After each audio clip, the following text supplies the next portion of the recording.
Saudari-saudara yang dikasihi oleh Tuhan, terus kita rayakan kehidupan yang dianugerahkan oleh Tuhan. Semangat.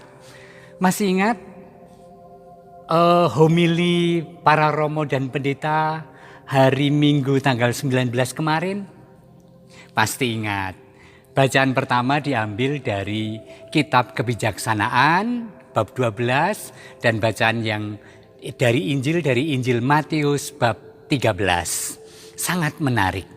Saudari-saudara yang dikasihi Tuhan, kita dalam doa-doa kita, dalam pemahaman kita sering menyebut Allah itu Maha Pengasih. Allah itu Maha Penyayang. Allah itu penuh kerahiman. Allah itu penuh belas kasih. Allah itu Esa. Allah itu Maha Kuasa dan seterusnya. Saudari-saudara, dalam penghayatan seringkali berbeda. Kita hidup dengan ketakutan karena Allah yang menghukum. Kita hidup dalam kecemasan karena kalau melanggar nanti Allah akan mengadili. Dan betapa otomatis gambaran kita tentang Tuhan adalah Tuhan yang kejam. Tuhan yang tidak mengampuni, Tuhan yang tidak memberi kesempatan. Walaupun dalam doa dan pemahaman kita mengatakan Allah sabar, Allah penuh kasih setia, Allah penuh pengampunan, Allah penuh belas kasih, Allah penuh cinta dan seterusnya.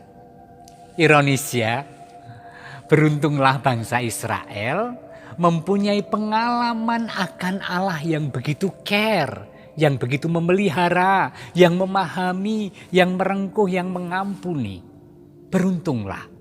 Maka hidup iman bangsa Israel adalah hidup syukur, hidup penuh kegembiraan, hidup penuh rahmat, hidup yang tersenyum, hidup yang penuh persaudaraan dengan yang lain karena pengalaman akan Allah yang demikian itu.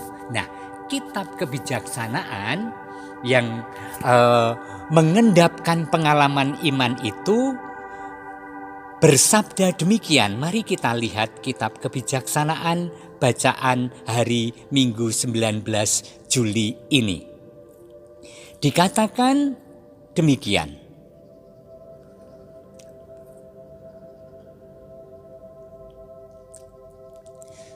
Tetapi meskipun engkau penguasa yang kuat, engkau mengadili dengan belas kasih dan dengan sangat murah hati memperlakukan kami.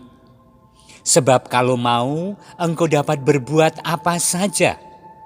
Dengan berlaku demikian engkau mengajar umatmu bahwa orang benar harus sayang akan manusia. Dahsyat ya, pengalaman iman yang mengendap, yang kemudian menjadi sikap orang Israel terhadap sesama. Pengalaman akan Allah yang membela, bukan Allah yang perlu dibela. Enggak. Allah itu Maha Kuasa. Kita tidak perlu membela Allah. Yang perlu kita bela adalah sesama, walaupun berbeda keyakinan, berbeda agama, berbeda suku, berbeda ras. Mereka ini adalah ciptaan yang sangat dicintai oleh Tuhan. Dan selayaknya praktek hidup keagamaan adalah melampaui keadilan. Dan itu yang dikatakan sebagai pengalaman Israel. Melampaui ya keadilan itu tadi. Tetapi lebih karena belas kasih dan cinta. Dan Injil hari ini semakin meneguhkan soal itu. Diceritakan ketika gandum yang baik ditanam, tumbuhlah juga diantaranya ilalang. Maka kemudian diusulkan supaya ilalang itu dicabut supaya gandum tumbuh subur.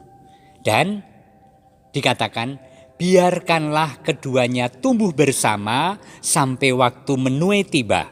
Pada waktu itu aku akan berkata kepada para penuai, kumpulkanlah dahulu lalang itu dan ikatlah berberkas-berkas untuk dibakar. Kemudian kumpulkanlah gandumnya ke dalam lumbungku. Saudari-saudara yang dicintai Tuhan, ketika kita bertumbuh, dan kemudian sikap dan niat baik kita juga direcoki oleh kecenderungan-kecenderungan jahat. Tuhan tidak menuntut kita menjadi sempurna sejak semula. Amin.